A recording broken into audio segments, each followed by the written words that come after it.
Hey guys, welcome back to my YouTube channel.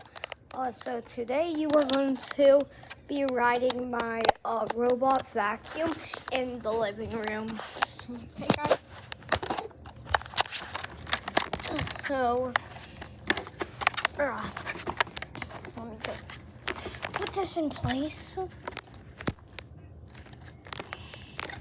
But if this case is trippy or anything, just tell me in the comment section below if you're enjoying my YouTube videos.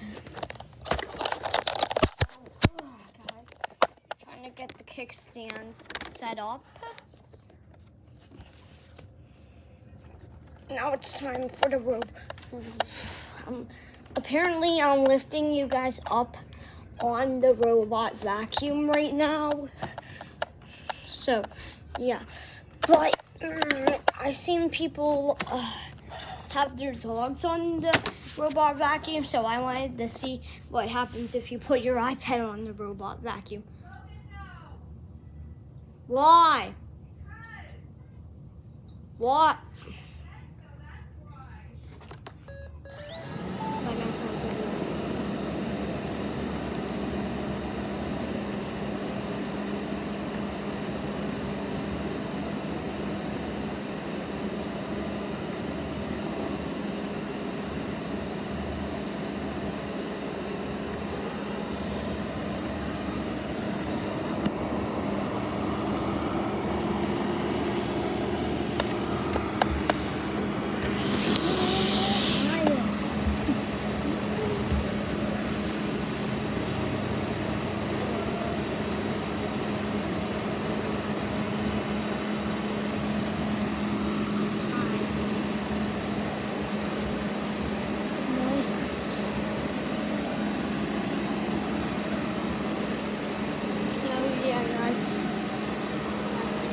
That's almost the whole entire video.